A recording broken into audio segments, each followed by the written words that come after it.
For 38 years, a young woman's murder remained unsolved. Her killer walked free, died in prison for other crimes, and took his secret to the grave. But in 2025, a breakthrough changed everything. This is the story of Rhonda Fisher and the serial killer who almost got away. January 1987, Colorado Springs, a city shaken by violence. Rhonda Fisher, a young woman with her whole life ahead of her, was found murdered, one of several victims in a deadly pattern that terrorized the community. Police worked the case hard. They followed every lead, but one by one, those leads dried up. Witnesses vanished, evidence went cold, and the case file was shelved. For nearly 4 decades, Rhonda's family waited for answers. They never gave up hope. They never stopped asking questions. Then, in 2025, investigators reopened the case using cutting-edge DNA technology. What they found didn't just solve one murder, it connected a ghost to a trail of bodies stretching back years. Let's go back to 1987. Forensic science was in its infancy. DNA profiling existed, but it was brand new, barely used in criminal investigations. Most cases still relied on fingerprints, witness testimony, and physical evidence. When investigators arrived at the scene of Rhonda Fisher's murder, they followed protocol. They collected evidence carefully. They placed paper bags over her hands to preserve any potential fingerprints left by the killer. It was standard procedure back then. But fingerprints alone weren't enough. The case stalled. Fast forward to 2017, the Cold Case Unit decided to revisit Rhonda's case. They ran DNA tests on the available evidence, hoping new technology might finally break the case open.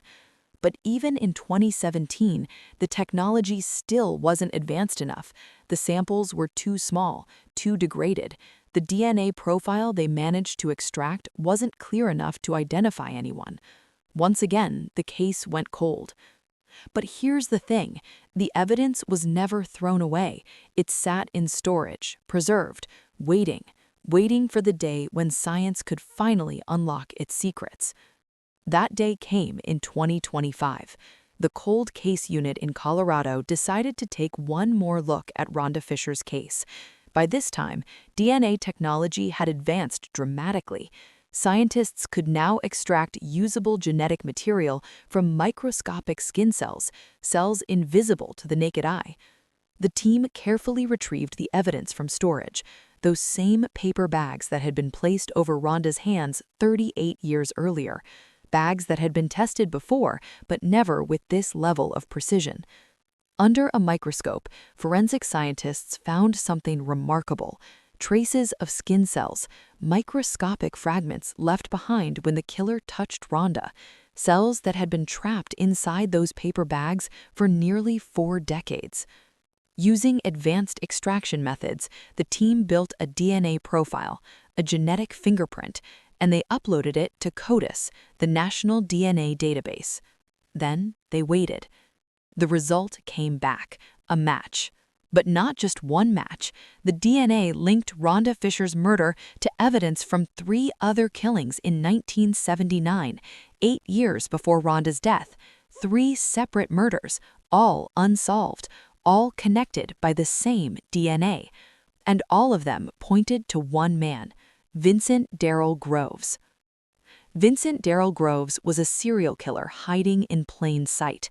Throughout the 1970s and 80s, Groves targeted vulnerable women living on the margins of society, women struggling with poverty, homelessness, addiction, women the system often overlooked, women whose disappearances didn't always make the headlines.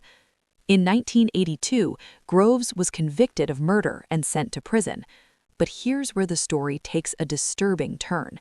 In 1987, the same year Rhonda Fisher was killed, Vincent Groves was paroled. He walked out of prison a free man, and the killing continued. By 1990, authorities had caught up to him again. This time, they made sure he would never get out. Groves was sentenced to life in prison for multiple murders. In 1996, Vincent Groves died behind bars. He was 52 years old. Investigators now believe Groves is connected to at least 12 murders across Colorado, but some experts suspect the true number could be 20 or more. For decades, families had no closure, no answers, just an aching silence where justice should have been. Vincent Darrell Groves was never charged with Rhonda Fisher's murder. He died years before the DNA evidence could be processed with the technology needed to identify him. But in 2025, science gave investigators what the courts could not: certainty. Colorado authorities officially closed the case. After 38 years, Rhonda Fisher's family finally had an answer. The man who took her life had been identified, not through a confession, not through a trial, but through the microscopic traces he left behind. Think about that for a moment.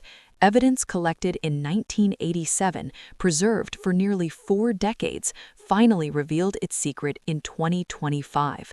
Technology that didn't exist when Rhonda died gave her family the truth they'd been searching for. This case is a powerful reminder. No matter how much time passes, evidence doesn't forget. Technology evolves, methods improve, and cold cases can get warmer, even decades later. Families like Rhonda Fisher's deserve the truth, and thanks to dedicated investigators and advancing science, more of them are getting it. Rhonda Fisher's story is one of tragedy, but it's also a story of persistence, of hope, of never giving up. For 38 years, her case waited in the dark. Today, it stands as proof that justice, though delayed, can still be delivered. If this case moved you, I encourage you to share it. Let's keep the conversation going about cold cases, forensic science, and the victims who deserve to be remembered. And if you want to explore more unsolved mysteries and breakthroughs like this one, please subscribe to the channel and hit the notification bell. We'll be diving deeper into the cases that time forgot, but science didn't. Thank you for watching. Until next time, stay curious, stay informed, and never stop seeking the truth. What case should we cover next? Drop your suggestions in the comments below. And remember, every case matters. Every victim deserves justice. See you in the next episode.